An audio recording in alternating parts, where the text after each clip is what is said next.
오늘 말씀도 우리가 너무도 잘 아는 말씀이죠.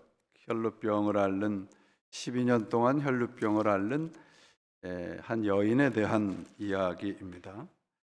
그 상태를 25절서부터 보시면 25절 26절에 보시면 그런데 12해 동안 혈루증을 앓아온 여자가 있었다. 여러 의사에게 보이면서 고생도 많이 하고 재산도 없앴으나 아무 효력이 없었고 상태는 더 악화되었다. 아마 이 당시의 의술로는 이분이 가진 병을 고칠 수 없는 불치병에 가까운 그런 병을 앓고 있었던 것 같습니다. 그럼에도 이 그 여인은 그래도 좀 여유가 있었던지 많은 의사들을 찾아보고 여러 가지 그 치료를 받았으나 상태가 점점 나빠져 있는 상태죠. 다른 말씀으로 하면 굉장히 절박한 상황이 있었던 겁니다. 12년 동안 병에 있었고 가진 것은 다 잃어버렸고 그러나 오히려 상태는 다 나빠졌고 더군다나 율법적으로 부정한 자로 여겨져서 다른 사람들과의 관계도 다 끊어져 버렸습니다. 육신의 병이 있고 사회적으로도 고립이 되었고 심리적인 고통과 영적인 절망이라고 하는 그야말로 삼중고 사중고의 어려움에 시달리고 있었습니다. 그때 예수님께서 이제 이 지방으로 오신다는 그런 소문을 들었던 거죠. 그때 상황을 보시면 24절 이에 그와 함께 가실새 큰 무리가 따라가며 애워싸 밀더라 그렇게 되어 있습니다. 세번역 성경에는 보니까 큰 무리가 뒤따라오면서 예수를 밀어댔다 그렇게 번역을 했습니다. 그러니까 이 혈루병을 앓고 있는 이 여인만 예수님을 따랐던 게 아니고요. 그리고 이 여인만 예수님의 옷자락을 건드린 것이 아니에요. 많은 사람들이 지금 예수님의 그 주위에서 예수님을 밀치고 예수님에게 다만 이렇게 뭐 타치라도 하려고 그런 상황이 되었던 겁니다.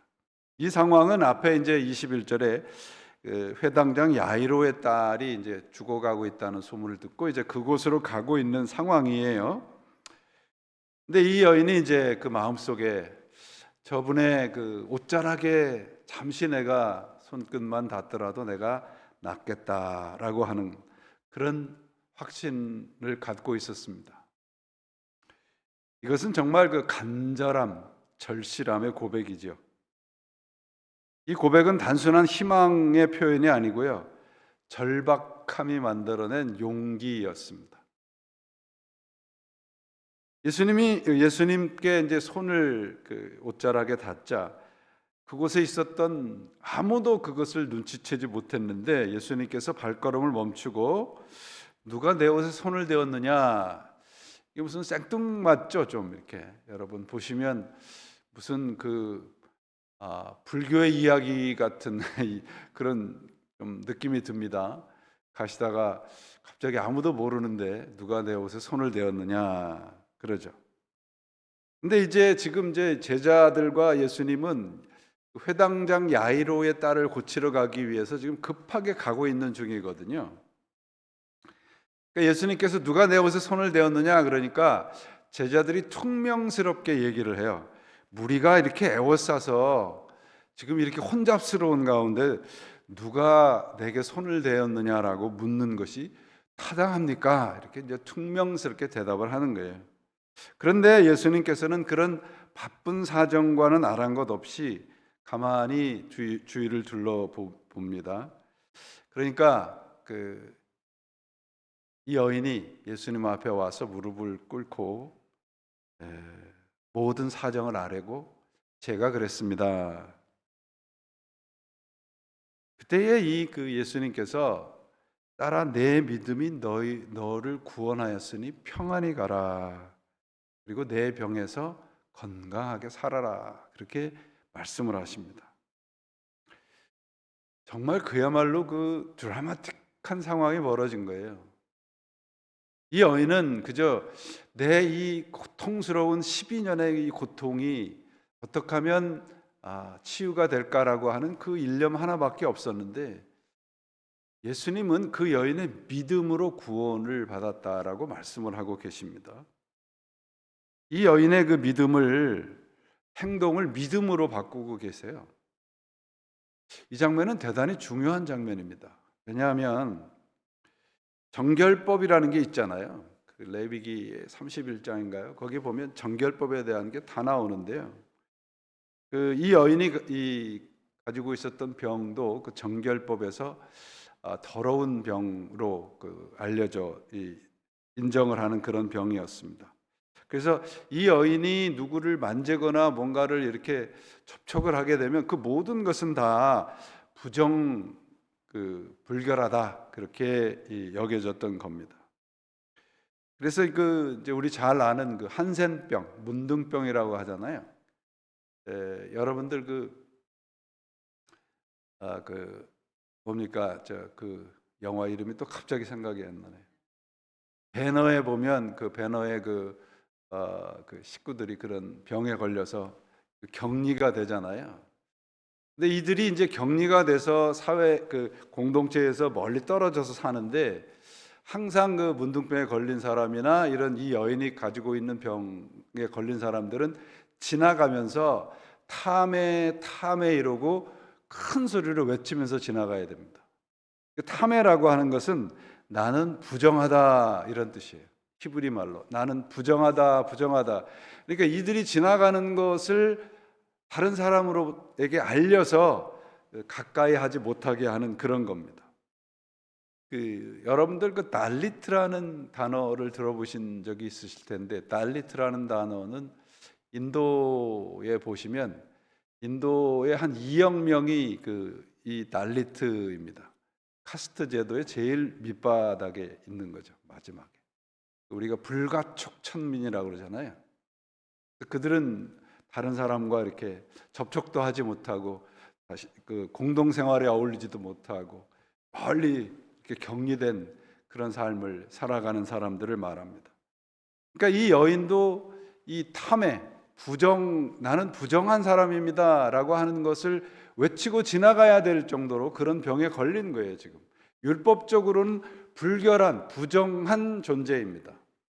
그러니까 여러분, 이 여인이 예수님의 옷자락을 만졌다는 것은 율법을 어긴 거예요. 그러니까 이 여인만 불결하게 된 게 아니고, 예수님의 옷자락을 만졌으니까 예수님도 불결하게 된 겁니다. 그러니까 율법적으로는 이 바리새인이나 아마 율법학자에게 이런 일이 벌어졌으면 아마 율법을 어겼다고 그래서 아마 돌로 쳐 죽였을 수도 있어요. 그러나 예수님께서는 그 여인이 그 행동을 믿음으로 정의를 해주신단 말이죠. 주님께서는 율법적인 어떤 정결이나 어떤 이 율법에 말하는 부정하다, 정하다, 이런 것은 의미가 없었던 겁니다. 주님께서 바라보신 것은 그 여인의 고통이에요. 나중에도 보시면 이제 회당장 야이로의 딸이 죽잖아요. 그런데 그 죽은 야이로의 딸을 손을 잡아서 일으키세요. 이것도 율법을 어기는 거거든요. 왜 율법을 어겼어요?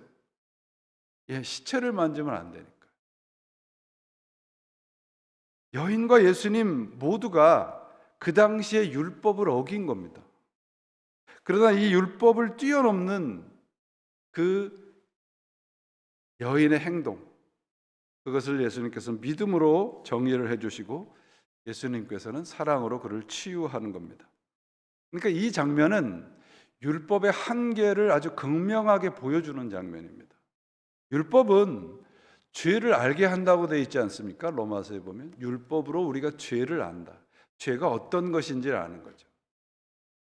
그러나 그 율법으로는 생명의 역사가 일어나지 않는 거예요. 치유가 불가능한 겁니다. 그러니까 이 여인이 가지고 있었던 이 절실함과 간절함, 그것을 예수님께서는 믿음이라고 말씀하시거든요. 그러니까 그 믿음이 율법이나 관습이나 사회적인 통념 모든 것을 초월해서 그 안에서 생명을 생명의 치유의 역사가 일어납니다. 그걸 기적이라고 말합니다. 우리에게는 이런 절실함의 어떤 기적들이 사실은 우리가 아주 경험하기가 쉽지 않지 않아요? 스캇 팩이라고 하는 그 기독교 심리학자가 있습니다.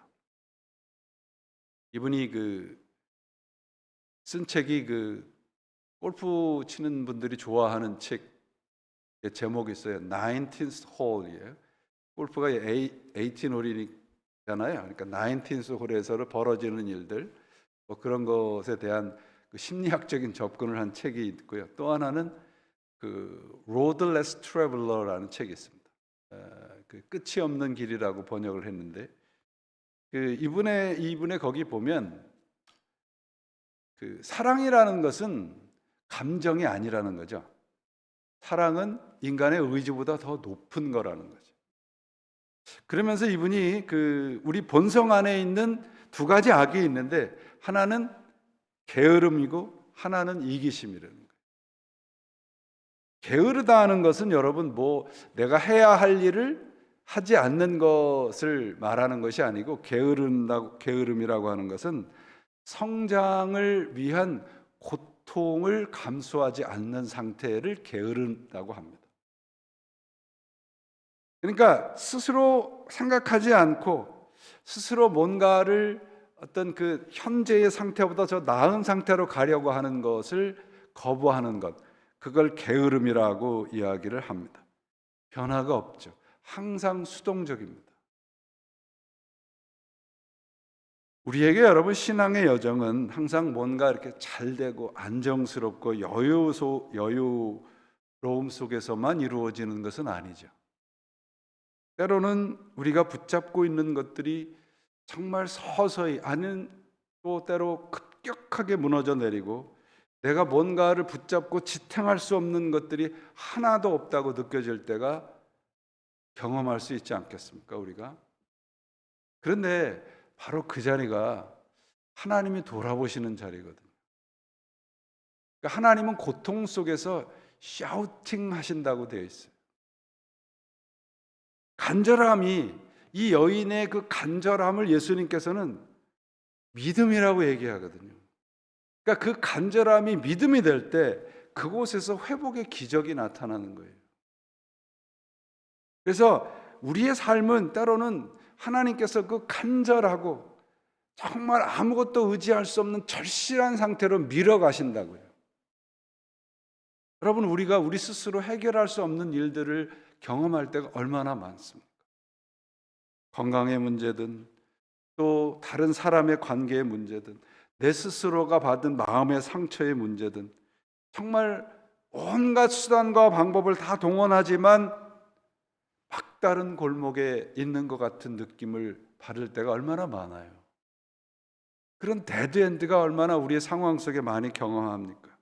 그런데 성경을 읽어보시고 예수님과의 관계를 이렇게 깊게 가지다 보면 그런 자리가 두려움의 자리가 아니라 은혜의 자리라는 것을 경험하게 됩니다. 왜냐하면 우리의 아무것도 의지할 수 없이 그냥 아주 간절하고 절실함의 그런 상태 속에서 하나님은 하나님의 손을 우리들에게 터치를 하시거든요. 그러니까 이 본문에서 예수님께서 그 여인에게 내 믿음이 너를 구원했다라고 말씀하시는 것은 우리들에게 똑같은 질문을 하는 거예요. 너의 믿음이 너의 삶을 지탱하는 힘이 되느냐, 그거죠. 그래서 내 믿음이, 그 다음 센텐스를 우리가 완성을 해야 돼요. 이 물음에 우리가 답을 해야 됩니다. 우리는 우리의 믿음이 그저 안정스럽고 뭔가 습관적이고, 그래서 절실함과 간절함이 어느 순간 없어져 버릴 때가 참 많지 않아요? 여러분, 주님 앞에 정말 간절하게 기도하면서 엉엉 울어보신 적이 있습니까? 이 여인은 12년 동안 이 간절함 속에서 살았거든요. 그러니까 여러분, 생각을 해보세요. 12년 동안 온갖 의사를 만나보고 온갖 치료를 다 해봤어요. 근데 이 여인이 가지고 예수님 앞에 나왔을 때 가지고 있는 마음이 딱 하나가 남았는데 그게 뭐예요? 혹시 저분의 옷깃이라도 스치면 무슨 일이 일어나지 않을까? 얼마나 절실한 상태입니까? 우리는 신앙이 이렇게 오래되고 뭔가 신앙적인 지식이 쌓이고 그러면 기도는 정말 아름다운 화려해지고, 그런데 간절함이 사라질 때가 참 많아요. 신앙이 깊어질수록 모든 것이 보기가 참 좋고 듣기는 좋은데 간절함이 없어질 때가 참 많습니다. 하나님은 우리에게 뭔가 옳고 그름을 판단하려고 우리에게 신앙을 주신 건 아닌 것 같아요. 신앙은 우리들에게 하나님을 얼마나 간절하게 만나는 자리라고 하는 것을 깨닫게 하시는 것 같습니다. 이 여인과, 여기 보세요. 이 상황을 한번 여러분 이렇게 머릿속에 그려보세요. 이 오늘의 본문의 상황. 예수님과 여인만 두 사람이 있는 것도 아니에요. 예수님과 여인과 12 제자만 있는 것도 아니에요. 수많은 사람들이 예수님을 따라가면서 서로 밀치고 예수님 가까이 가려고 서로 밀치고 당기고 하는 상황입니다. 그러면 한 여인이 있고 그 수많은 무리들이 예수님에게 달려드는 밀치고 당기는 무리들이 있습니다. 이 두 부류를 구분하는 구별점이 뭡니까? 간절함입니다. 뭔가 그 많은 사람들은 그 사람 그저 그냥 유명하다 하니, 뭔가 용하다 하니 가까이 가면 뭔 일이 벌어지겠지 라고 하는 거예요. 여러분, 저도 이 주일 예배, 하나님을 만나는 예배들을 수없는 시간을 예배를 드렸지 않겠습니까? 그런데 예배를 드리면서 오는 그 길들이, 간절함들이 어느 순간 사라져 버렸을 때가 참 많아요. 정말 감사한 것은 제가 우리 가득한 교회에 와서 그것을 회복했다는 거예요. 주일 예배 끝나면 또 뭐 해야 돼요? 수요 예배 준비해야 돼요. 이제 오늘 수요 예배 끝나면 또 토요일 새벽 예배 준비해야 돼요. 토요일 새벽 예배 끝나면 또 주일 예배 준비해야 돼요. 그런데 그게 얼마나 기쁜지 모르겠어요. 그래서 하나님을 만나고 여러분과 함께하는 이 시간들이 얼마나 감사한 줄 모르겠어요. 정말 많은 순간 이걸 잃어버렸거든요. 그저 그냥 습관적으로, 그냥 직업적으로 그럴 때가 참 많았어요. 그래서 제가 정말 회개를 많이 했습니다. 그래서 제가 깨끗맞게 어제서부터 오늘의 묵상을 여러분들에게 올려드린 거예요. 조금 더 여러분들과 더 가까이 하려고. 왜냐하면 제가 여러분들에게 올려드린 오늘의 묵상, 주님은 나의 최고봉이라는 그 책이 365일 1년 묵상집이거든요. 근데 제가 굉장히 오랜 기간 동안 그 책을 가지고 묵상을 했는데 참 은혜를 많이 받았어요. 그리고 그 절실함이 회복이 된다 그럴까요? 그래서 여러분과 함께 그 은혜를 나누려고 우리 밴드에다 그걸 올리게 됐습니다. 여러분들도 동일한 은혜가 임하시기를 바랍니다. 여러분이 많은 무리들은 그저 생각 없이 그 사람 가까이 가면 뭔가 어떤 일이 벌어지겠지라고 했지만 이 여인은 정말 간절하게 그 옷깃이라도 내가 잠깐 만지면 하나님이 나를 치유해 주시겠다라고 하는 간절함의 표현이죠. 이 간절한 이 생각이 있었기에 그 연약한 여인이, 그리고 많은 사람들 가까이 가지 못하는 그 불결하다고 주홍글씨가 있는 그 여인은 그 군중 속으로 파고드는 거예요. 그러나 여러분, 우리가 오해하지 말으셔야 돼요. 우리가 구원받는 것은 우리의 간절함 때문이 아닙니다. 그 간절함을 보시는 하나님의 사랑이에요. 하나님의 능력이에요. 그래서 내 믿음이 너를 구원하였다라고 했을 때 이 헬라어에 보니까 내 믿음이 너를 구원하였다라고 하면서 예수님께서 에이레네라는 표현을 쓰셨어요. 에이레네라는 말은 샬롬이라는 말입니다. 내 믿음이 너를 평안하게 했다. 절박함의 작은 몸짓이 그 여인의 삶이 평강의 삶으로 됩니다. 우리가 정말 하는 순간 예수님을 믿지만 예수 그리스도의 능력을 의심할 때가 참 많아요. 뭐 그렇게 내 절실한 것도 별로 없고 예수님께 나와도 뭐 그렇게 습관적으로 구할 때가 참 많이 있습니다. 성경이 가장 경계하는 신앙이요, 이 미지근한 신앙이에요. 성경에서 뭐라고 얘기를 해요? 차든지 덥든지 해라. 이 말씀은 여러분 뜨거운 신앙을 가지라는 말이 아니에요. 이 말씀의 핵심은 미지근한 신앙을 갖지 말라는 거예요. 여러분 마리아와 마르다 있잖아요. 여러분들은 마리아 팝니까? 마르다 팝니까? 누가 더 옳아요? 예수님 앞에 가서 록 앉아서 말씀을 듣는 게 옳은 거예요? 아니면 분주하게 막 식당에 가서 일하는 게 옳은 거예요? 어떤 분들은 이제 서로 뭐 마리아파는 또 마르다파를 서로 또 손가락질하고 마르다파는 마리아파를.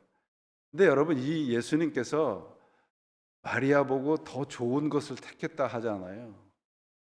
이 말씀은 내가 하나님 앞에 몸을 움직여서 헌신할 때는 마르다 같이 해야 돼요. 그러나 하나님의 말씀을 들을 때는 마리아처럼 주님 앞에 턱을 괴고 앉아야 돼요. 어떤 것이 옳다고 얘기한 게 아닙니다. 그러니까 차든지 덥든지 하라 그러면 자꾸 우리는 뭔가 뜨겁고 열심히 있고 이런 신앙을 이해를 하는데 그렇지 않습니다. 미지근하다라고 하는 것은 어떤 것인가 그러면 익숙하고 습관적인 신앙을 말해요. 히브리서는 이런 신앙을 떠내려가는 신앙이라고 표현했습니다. 떠내려간다. 떠내려간다라고 하는 그 단어의 뜻은 뭐냐 그러면 배를 항구에다가 묶어놨는데 이렇게 딱 묶은 게 아니고 헐겁게 묶어서 밤의 파도에 의해서 어느 순간 아침에 나가보니까 배가 저쪽까지 떠밀려가 있는 상태. 우리 신앙이 그러면 안 된다는 거예요. 여러분 우리가 예수를 믿으면서 내가 좀 이렇게 좀 뜨뜻미지근한 신앙을 가져야지 그런 분들 계세요? 없잖아요. 그죠? 내가 한 번은 그래도 좀 미지근한 신앙을 좀 가져봐야지. 그런 분들 없잖아요. 뭔가 잘 믿어봐야지 다 그러신단 말이에요. 근데 어떻게 보면은 어느 순간 이렇게 뭐 따뜻한 것도 아니고 차가운 것도 아니고 그런 상황이 된단 말이에요. 익숙해지는 거죠, 여러분. 그래서 우리가 주님과의 만남이라고 하는 것들이 예배를 하든 여러분들이 개인적으로 기도를 하는 장소이든 우리 스스로 하나님과의 관계 속에 잃어버린 것이 뭔가를 늘 우리가 주의를 살펴야 되는데 그것이 뭐냐면 간절함이에요. 절박함이에요. 절실함이 있어야 됩니다. 기도할 때 하나님 앞에 절실하게 기도해 본 적이 별로 없는 것 같아요. 이 사이는. 왜 그럴까요? 뭐 그냥 기도 이렇게 하면 뭐 되면 좋고 안 돼도 할 수 없고 뭐 그렇게 될 때가 종종 있단 말이죠.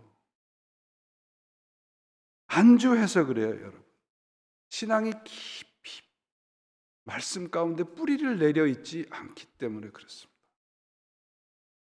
미국에서 2007년도에 여러분들 잘 아시는 시카고의 윌로우 크릭 처치라는 교회가 있습니다. 미국에서 우리말로 하면 대형 교회라고 그러죠. 메가 처치라고 하는 그 이름을 시작한 정말 메가 처치의 조상과도 같은 교회가 윌로우 크릭 처치거든요. 근데 2007년도에 윌로우 크릭 처치가 리비얼 스타디라고 하는 책을 냈어요. 그래서 세상에다가 냈습니다. 그 부제는 뭐냐면 We are failed예요. 우리는 실패했다. 우리는 많은 사람들을 모으는 데 성공했으나 제자를 만드는 데 실패했다. 그래서 이런 표현을 써요. 우리는 바다와 같이 넓기는 하나 깊이는 시냇물보다 얇다. 수적으로는 성장했으나 영적으로는 성숙하지 못했다라고 하는 거예요. 성숙한 그리스도인으로 자라고 돕는데 실패했다라고 하는 거예요. 그러니까 이렇게 많은 거, 넓은 거를 보는 그런 거를 이 중점을 두는 그런 교회나 그런 목회는 사람들이 다 좋아하게 돼 있어요. 매력적이고 아름답고 잘 짜여진 예배에 있습니다. 많은 사람들을 모아드리는 이벤트들이 있습니다. 그리고 편안하고 접근 가능한 메시지예요. 저도 제가 부목사일 때 윌로우 크릭 교회를 갔습니다. 거기서 세미나를 한다고 그래서 뭐 부목사니까 담임 목사님이 가라 그래서 가기 싫은데 갔어요. 참 좋더라고요. 화장실에 여러분, 화장실이 뭐 사람들이 얼마나 많아요. 화장실에 남자 화장실이 들어가는 데하고 나오는 데가 달라요. 그래서 전혀 불편하지 않아요. 많은 사람들이. 그리고 예배가 딱 끝나니까 그 예배당이라고 부르지 않죠. 오디토리움이라고 부르죠. 오디토리움이라니까 강당이죠.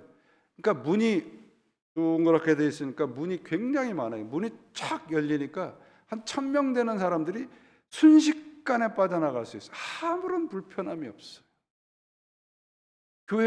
교회를 생츄어리라고 부르지 않고 오디토리움이라고 부릅니다. 그리고 이 예배당에 있는 이 자리를 캠퍼스라고 불러요. 이유가 있습니다. 뭐예요? 사람들에게 offended 하지 않기 위해서, 사람들이 불편하게 하지 않기 위해서. 그리고 심지어는 새로운 교인들을 위해서 주일날 예배 오지 마시고 토요일날 오세요 그래요. 주일날은 새로운 교인들이 와야 되니까 기존의 교인들은 토요일날 오라는 거예요. 그러니까 무엇을 위한 겁니까? 그들에게는 속도와 크기와 이런 넓이에게 모든 것이 맞춰져 있습니다. 교회 오는 사람들이 많으면 성공했다 그럽니다. 저도 어떻게 우연히 그 교회에 대한 그런 유튜브를 보다가 미국의 메가처치에 대한 그런 유튜브를 이렇게 좀 봤습니다. 우리가 생각하는 것 이상으로 타락해 있습니다. 뭐 여러분들 뉴스도 보셨겠지만 뭐 어디 저쪽 서부에 있는 교회도 난리가 났지 않습니까?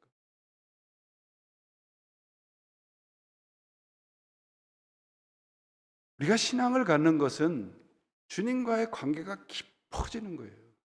이 깊이라고 하는 것은 그걸 뭘로 우리가 가늠을 하느냐? 절실함으로 가늠.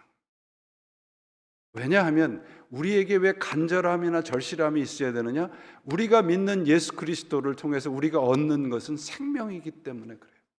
신앙은 생명과 죽음의 문제거든요. 이 세상에 뭔가 상식적이고 편안하고 안락하게 살아가는 방법을 가리키는 것이 교회의 역할이 아니고요. 생명의 길, 진리의 길을 가리키는 것이 교회이거든요. 그렇기 때문에 여러분, 우리에게 절실함이 있어야 돼요. 우리는 죽음의 길을 가는 것이 아니라 생명의 길을 가는 것이거든요. 그러므로 여러분, 우리에게 필요한 것은 잘 짜여진 프로그램이나 무슨 그 사역이 아니고요. 주님과의 나의 1대1의 관계입니다. 개인적인 신앙을 강조하는 것이 아니라 내가 하나님 앞에 섰을 때 정말 그분을 절실하게 바라보고 오늘 이 혈루병을 앓는 여인처럼 이러한 간절함이 있는가 말이죠. 이 윌로우 크릭 교회가 그렇게 얘기를 해요. 우리는 사람들을 많이 모았지만 사람을 만들지는 못했다. 바다처럼 넓은데 시냇물보다 얇은 교회예요. 성숙보다 성장을 추구해서 회개를 했습니다. 그런데 20년 가까이 지난 시간 지금 똑같아졌어요. 오히려 더 악화되어 있습니다. 더 크고 더 화려하고 더 아름답고 사람들에게 인기 있는 교회들이 오늘날 목회자들의 선망의 대상이 되고 있습니다. 이건 잘못되어 있습니다. 그래서 제가 그 존경하는 유진 피터슨 목사님의 책 제목이 뭐가 있냐면 껍데기 목사는 가라. 성장을 목적으로 하는 목회는 결국은 목회자 자신의 스스로의 성공을 위한 도구밖에 되지 않아요. 작은 교회 목사가 이런 얘기를 하면 사람들은 작은 교회니까 그래요. 그렇지 않습니다, 여러분. 저는 단 한순간도 대형 교회를 꿈꿔본 적이 없습니다. 부러워해 본 적도 없습니다. 왜냐하면 저는 제 그릇을 알거든요. 하나님이 저에게 맡겨준 양이 한 분이라도 그분을 위해서 제가 간절하게 기도하고 간절하게 함께 목회를 한다면 저는 그것이 하나님 앞에 충성하는 거라고 믿습니다. 우리가 여러분 하나님 앞에 드리는 것이 뭐 그렇게 화려하고 세상적으로 많은 것들이 필요해요? 우리 자신이 하나님께 드릴 전부예요, 여러분. 우리 자신이. 랜디 포시라고 하는 교수, 여러분들 읽어보신 분들이 계실지 모르겠으나 마지막 강의라는 것을 Last Lecture라는 책이 있습니다. 아주 짧은 책인데 이분은 최장암 말기 선고를 받아요. 아주 젊은 나이에 40대에 최장암 말기 선교를 받고 학생들을 강의한 내용, 그것을 책으로 엮은 게 그 Last Lecture라는 책인데요. 거기에 이런 말이 있어요. 절대 포기하지 마라. 장애물에 부딪히거든 나에게 하나님이 절실함을 물어보는 기회라고 여겨라. 저도 죽음의 문턱에 갔었던 사람이에요. 근데 어느 순간 하나님께서 저에게 이런 절실함을 회복이 될 때 하나님은 그 모든 것을 하나님의 뜻대로 제 삶을 드라이브해 가셔서 지금 이 순간까지 왔습니다. 제가 가지고 있었던 병이 치유돼서 저는 그렇게 간증하지 않습니다. 하나님께서 나에게 절실한 믿음을 주시려고 저에게 그런 그 마지막의 순간을 허락하셨다고 저는 믿습니다. 여러분 지금 상황이 어떠십니까? 우리는 모두 안정한 자리들을 찾아가고 예수 그리스도의 이름을 이용해서 안전한 자리에 가기를 원하잖아요. 그런 신앙의 태도가 잘못됐다는 거 아니고요. 우리가 어떤 상황에 있든 하나님과 나와의 간절함을 놓치지 않으시길 바랍니다. 그래야 하나님이 우리들에게 원하시고 말씀하시고자 하는 것을 놓치지 않을 수 있습니다. 우리가 때로 믿음이 부족해서 우리에게 이런 일들이 벌어졌다고 생각을 할 수 있습니다. 그러나 여러분 더 이상 길이 보이지 않고 마음이 다 무너져 내리고 스스로 아무것도 할 수 없는 무기력감을 느끼고 기도할 수 있는 힘조차 우리가 없을 때 바로 그곳에 주님께서 우리의 작은 신음소리에도 응답하시는 주님을 만날 수 있습니다. 그 간절함을 놓치지 마세요. 우리 교회에 다음 주 감사절 예배 이후에 수술을 하시려는 교우님들이 몇 가정 되세요. 우리 교우님들이 해야 할 일은 간절한 기도입니다. 그리고 당사자 되시는 분들은 주님과의 이 간절함을 놓치지 않으시기 바랍니다. 그것만이 우리가 살아갈 길이고 그것만이 놓치지 않아야 되는 주님과의 관계 속에서 붙잡는 힘입니다. 주님은 우리가 내미는 작고 떨리는 손 하나에도 뭐라고 말씀하세요? 부끄럽게 내미는 그 여인의 작은 타치를 뭐라고 말씀하세요? 내 믿음이 너를 구원했다. 알렉산더 벨 아시잖아요. 전화기를 만들었던 분이 이런 얘기를 해요.